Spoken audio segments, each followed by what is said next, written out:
नमस्ते, हाय, हेलो, कैसे हैं आप सब। चलिए कहानी शुरू करते हैं। जहाँ वो प्रिंसिपल के ऑफिस बिना पूछे ही चली गई थी, लेकिन वहाँ के स्टूडेंट ये देखकर हैरान हो गए थे जब वो क्लास में आई थी। लेकिन क्लास के लिए उसने आसपास के लोगों से पूछा, क्योंकि उसने ध्यान दिया कि लोग उसे बहुत ही हैरानी से देख रहे हैं। इंद्रानी टेक्नोलॉजी से रिलेटेड पढ़ाई करने जापान जाती है, और वहाँ पे वो जब क्लास में घुसती है, पूछ कर इस बार जाती है क्लास का पता।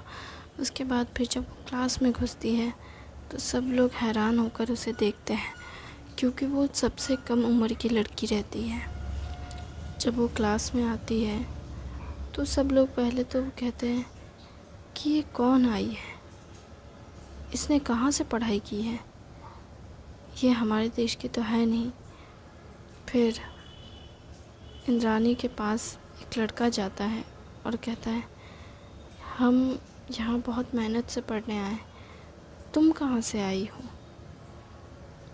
इंग्लिश में उससे बात करता है तो इंद्रानी कहती है जापानीज़ में जवाब देते हुए कि मैं तो इंडिया से आई हूँ और मैं यहाँ पे टेक्नोलॉजी की पढ़ाई करने आई हूँ। मैंने 12 किया है और मैं अभी 14 साल की हूँ। मैं अपने स्कूल में की सबसे टॉपर स्टूडेंट रही हूँ। जिसे सुनकर वो कहता है कि तुम्हें जापानीज़ आती है, जिस पर वो कहती है हाँ मुझे आती है, पर थोड़ा बहुत ही आता है, पर मैं सीख जाऊंगी अगर आप मुझे सिखाएंगे तो। वो सुनकर हैरान होता है और कहता है यकीन नहीं होता, इसे आता है। जापानीज़ लैंग्वेज इतना मुश्किल भी नहीं है, इंद्रानी कहती है। जिस पर वो कहता है तुमने क्या कहा, जिस पर इंद्रानी कहती है कुछ नहीं। जिस पर फिर वो जाता है अपने क्लास के बाकी स्टूडेंट्स के पास, अपने फ्रेंड्स वगैरह, उस सर्कल में जाकर वो बैठता है और कहता है तुमने उससे बात की। एक लड़का उससे पूछता है, जिस पर वो कहता है कि हाँ वो इंडिया से आई है यहाँ पे पढ़ाई करने के लिए टेक्नोलॉजी के ऊपर, पर उसकी उम्र तो बहुत कम लग रही है। जिस पर वो कहता है कि हाँ वो 14 साल की है। क्या वो बस 14 साल की है? और उसने 14 साल में पूरे स्कूल में टॉप किया है, वो टॉपर है। और वो यहाँ पे पढ़ने आई है। हमारे प्रिंसिपल ने उसे एग्री कैसे कर दिया? ऑफकोर्सली वो टॉपर है, मार्क्स अच्छे आए हैं, और वैसे भी अगर वो काबिल है तभी तो यहाँ पढ़ने आई है। हमें तो इससे फ़र्क नहीं पड़ना चाहिए। वहाँ के स्टूडेंट में ये नहीं था कि वो किसी को नीचा दिखाएं, इसलिए इंद्रानी को इतना परेशानी नहीं हुई। वो बाकी लड़कियों से बात करने गई और उनसे पूछी कि मैं तो यहाँ सीधे प्रिंसिपल ऑफिस आ गई, मेरा सामान भी यहीं साइड में रखा हुआ है, क्लास के साइड में वो सामान रखती है अपना। और फिर बोलती है कि आप लोग जहाँ रहते हैं उसको डोम्स कहते हैं ना। जिस पर वो कहते हैं नहीं, बट हाँ तुम कह सकती हो, तुम हमारे साथ रहने चाहोगी? हाँ मेरा वहाँ पे रहने का है। फिर वो उसे लेकर जाती है क्लास के बाद, जहाँ पे क्लास में भी टीचर आकर उससे पूछते हैं इंद्रानी से तुम्हें जापानीज़ समझ तो आ रही है ना? जिस पर इंद्रानी उसने कहती है हाँ। और वो टेक्नोलॉजी के ऊपर जिस तरह से पढ़ा रहे थे, इंद्रानी बहुत अच्छे से सुन रही होती है। एडवांस लेवल के एआई फीचर से लेकर हर तरह की टेक्नोलॉजी उस कॉलेज में सिखाई जाती है, और वो सब के लिए तैयार थी, नई नई चीज़ें, स्किल सारी सीखने के लिए।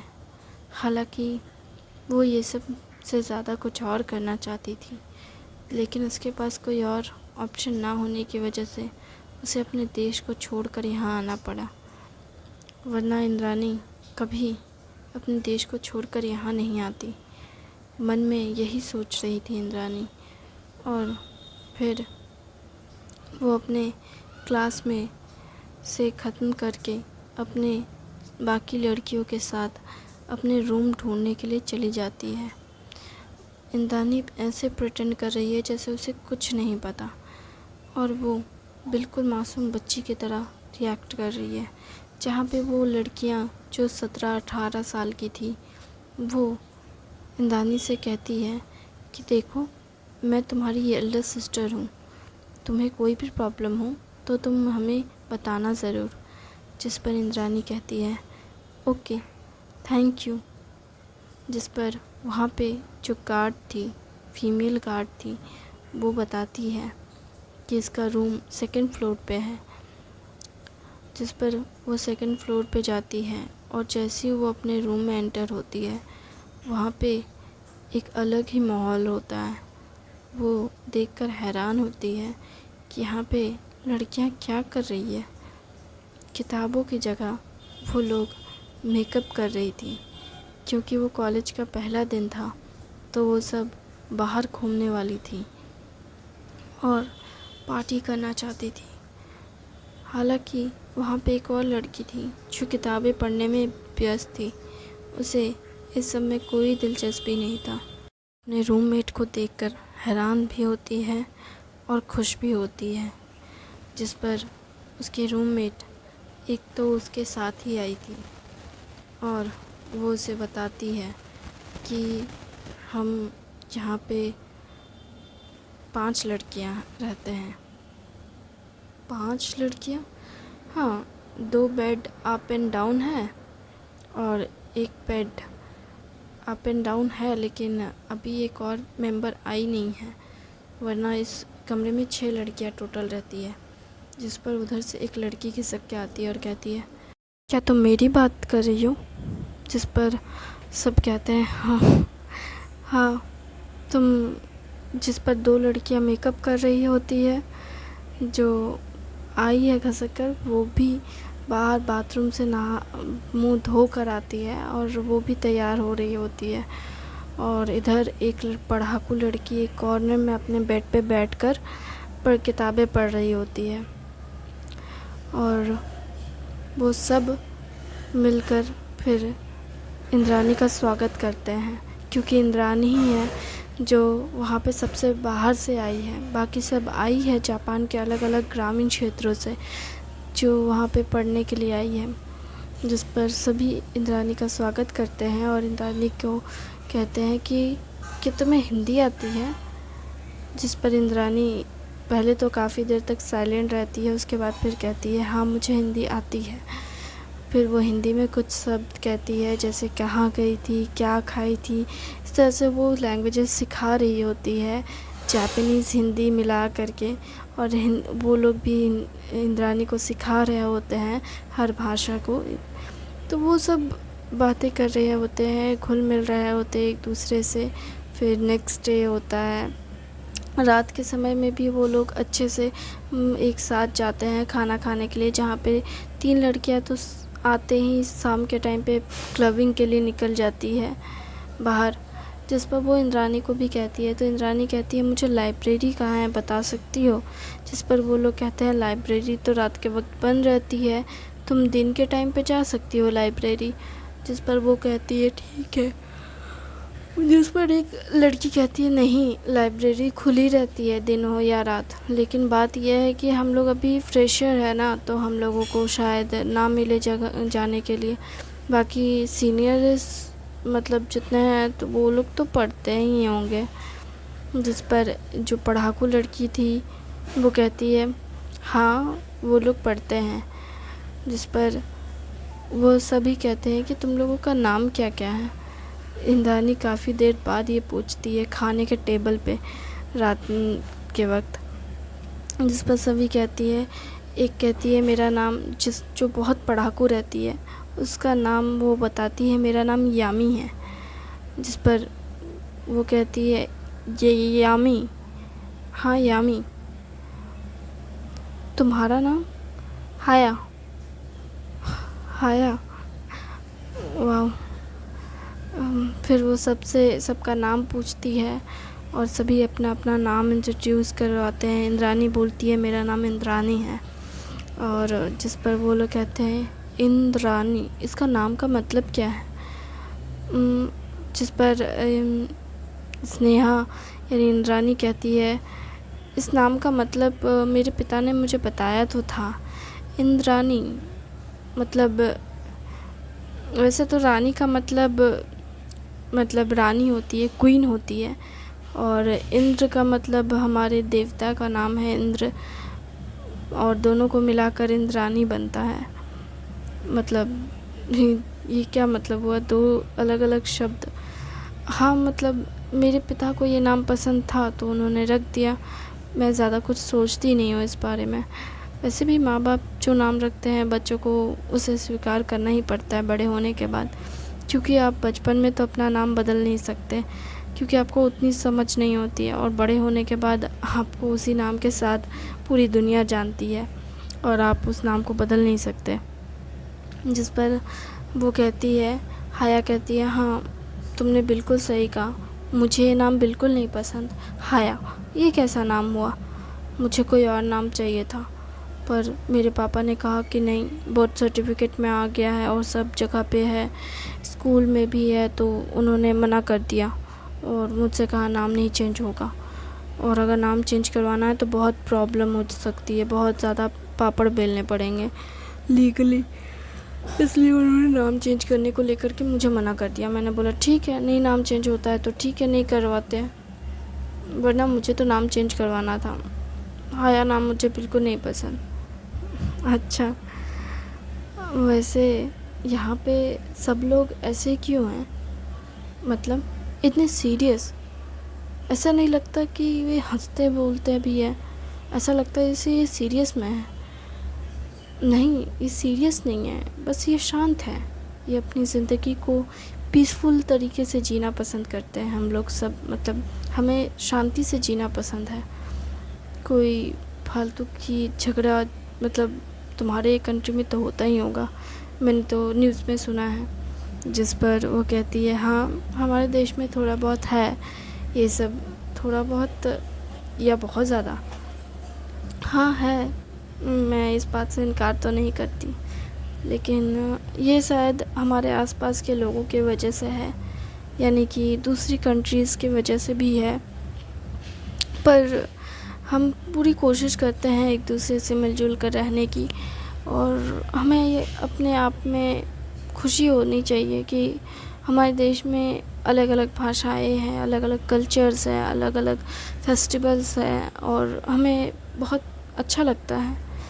वो अलग बात है कि हम अब एक दूसरे के कल्चर और फेस्टिवल में शामिल नहीं होते हैं और उसे पूरे दिल से अपनाते नहीं हैं, एक दूसरे को बस नीचा दिखाते हैं। अगर हम एक दूसरे को नीचा ना दिखाएं, एक दूसरे की फेस्टिवल में शामिल हो, एक दूसरे में के साथ खुश हो, तो हमें लगता है कि हम सबसे बेस्ट होंगे। बिल्कुल, तुम्हारी कंट्री बहुत कलरफुल है। हाँ वो तो है, मुझे तो अच्छा लगता है। मेरे अपनों के बीच बड़ी सी फैमिली, बड़े आसपास के सभी लोग एक दूसरे से मिलजुल कर रहते हैं, खुश रहते हैं, और हमारे बड़े बुज़ुर्ग हमें बहुत ज़्यादा, मतलब हमारा ख्याल रखते हैं, हमें बहुत कुछ सिखाते हैं। तुम बहुत अच्छी बातें करती हो। हाँ, थैंक यू। जिस पर सभी लोग इंद्रानी के इतने पोलाइट बिहेवियर को बहुत ज़्यादा पसंद करते हैं और कहते हैं मुझे यकीन नहीं होता कि तुम इतनी अच्छी हो। जिस पर वो लोग भी कहते हैं, हाँ वैसे हम लोग तो रात का खाना खा चुके हैं मेस में, अब हम लोग तो जा रहे हैं पार्टी में। क्या तुम लोग सच में जा रही हो? हाँ, हम लोग तो पार्टी करने जाएंगे। तुम्हें चलना है क्या? चाहो तो तुम जापान की सड़कें देख लेना, बहुत साफ़ है, और बहुत सारी ऐसी जगहें हैं जहाँ पे तुम्हें मज़ा आएगा। नहीं, मुझे कोई इंटरेस्ट नहीं है अभी फ़िलहाल घूमने में। जिस पर इंद्रानी का ऐसा जवाब पाकर वो कहती है, अरे तुम नई शहर आई हो, थोड़ा घूमो फिरो। जिस पर वो कहती है, मैं शहर नहीं आई हूँ, बल्कि पूरी की पूरी कंट्री में ही नहीं आई हूँ। जिस पर वो कहती है, तब तो और घूमना चाहिए। पर नहीं, तुम लोग आज जाओ, मैं तो आज आई हूँ तो मैं थक गई हूँ, थोड़ा सोना चाहती हूँ। ओह ठीक है, कोई बात नहीं यार, तुम सो जाओ, हम लोग तब कल या परसों जाएंगे। पर हमारी वार्डन तो हम पे गुस्सा करेगी ना। अरे वार्डन को क्या पता, 7 बजे घुसने का समय है, हम 7 बजे निकल रहे हैं और छुप के निकलेंगे। और अगर वार्डन नहीं आने दी तो सोचा जाएगा, पर कोशिश तो यही रहेगी कि वार्डन की मार से बचें और बस 1 घंटे में आ जाएंगे, चिंता मत करो, ज़्यादा टाइम नहीं लगेगा। ठीक है। फिर इंद्रानी अब और उसकी पढ़ाकू दोस्त वो और एक और लड़की रहती है, वो तीनों कमरे में चली जाती है और वो तीनों एक दूसरे से बातें कर रही होती है, जहाँ इंद्रानी उस पढ़ाकू की किताबें लेती है और हाई लेते हुए कहती है, ये कितनी अच्छी किताबें हैं। जिस पर वो कहती है, तुम्हें पता है इस बारे में? हाँ, मैंने इस किताब को पढ़ा है, इसमें सारी लैंग्वेजेस जापानीज़ में है और मैं यहाँ आने से पहले इसे पढ़ रही थी ताकि मैं जापानीज़ कल्चर्स और जापान के अलग अलग चीज़ों के बारे में जान सकूं। जिस पर वो कहती है कि तुम्हें पता चला? हाँ, वैसे तुम अपने कल्चर के बारे में क्यों पढ़ रही हो? जिस पर वो कहती है कि ये शायरी कल्चर है, हम लोग गांव में रहते हैं और ये किताब नॉर्मल सा है, सबको ये किताब थोड़ा बहुत पढ़ने को मिल जाता है कभी कभार। तो मेरे पिता ने एक बार मुझे दिया था, कहा कि अपने कल्चर और अपने अपने जो भी धार्मिक अनुष्ठान वगैरह होते हैं उसे अच्छे से जान लो, सीखो, समझो। तो इसलिए मैंने ये किताब थोड़ी बहुत पढ़ी है। मेरे यहाँ इस किताब में बहुत सारी ऐसी चीज़ें हैं, जैसे मार्शल आर्ट वगैरह के बारे में भी बहुत कुछ दिया हुआ है और इसलिए हमने ये किताबें पढ़ी है, क्योंकि हमारे पूर्वज हमें ये सब सिखाते हैं। और भी बहुत कुछ है, जैसे हम लोग क्यों खाना छोटे बर्तनों में खाते हैं, इस बारे में भी डिटेल्स में लिखा हुआ है। हमारे हेल्थ रिलेटेड प्रॉब्लम्स के ऊपर भी इसमें लिखा हुआ है। इसलिए हमारे यहाँ हमारे इस तरह की किताबें मिलना मुश्किल नहीं है, आसान है, पढ़ना पड़ता है कभी कभार ताकि हमें पता रहे हर चीज़ के बारे में। वैसे तुम यहाँ क्या लेकर पढ़ रही हो? जिस पर इंद्रानी कहती है, मैं तो एआई और टेक्नोलॉजी को लेकर के पढ़ना चाहती हूँ। अच्छा, एडवांस लेवल की सारी चीज़ें जानना चाहती हूँ। अच्छा, मैं तो मशीन लर्निंग कर रही हूँ। और तुम? मैं तो वो क्या कहते हैं उसको, वो रिसर्चिंग जो होता है ना, उसको मुझे याद नहीं आ रहा। तुम्हें ये भी नहीं पता कि तुम क्या पढ़ रही हो, पर तुम पढ़ रही हो। अरे मत कहो कुछ, मेरे पापा ने ज़ोर ज़बरदस्ती कहा कि ये सब्जेक्ट ले लो, इसमें स्कोप है। मैंने बोला भी कि मुझे ये नहीं करना, लेकिन फिर भी उन्होंने ज़ोर ज़बरदस्ती मुझसे ये करने को कहा। मैंने कहा कि नहीं, मुझसे नहीं हो पाएगा, मैं इस फील्ड के लिए नहीं बनी हूँ, मुझे तो आर्टिस्ट बनना था। तुम्हें आर्टिस्ट बनना था? तुम्हें कौन सा आर्ट पसंद है? मुझे तो बहुत सारे आर्ट पसंद है। वैसे तो हमारे देश में सबसे ज़्यादा चीनी मिट्टी के बर्तन बनते हैं, तो मुझे चीनी मिट्टी के आर्ट बहुत पसंद है। मेरे ख़ानदान में सभी ने ये सब किया हुआ है, मुझे भी बचपन से ही ये करने का मन था, लेकिन मेरे दादा ने कहा और मेरे पिता ने कि अब समय बदल रहा है तो इन चीज़ों को पीछे छोड़ना पड़ेगा। जिस पर मैं चाहती हूँ कि ऐसा कुछ ना हो। मैं चाहती हूँ समय भले चाहे कितना बदले, हम अपने आर्ट को ज़िंदा रखें और हम अपने कल्चर्स को, अपने आर्ट को रिप्रेजेंट करें दुनिया के सामने और उसके बेनिफिट को दुनिया को बताएं, ताकि लोग इससे बेहतर ज़िंदगी की ओर बढ़ें और खुश रह सके, एक अच्छी ज़िंदगी जिए, क्योंकि बदलाव हमेशा ज़रूरी नहीं सही हो। थैंक यू वेरी मच इस कहानी को सुनने के लिए।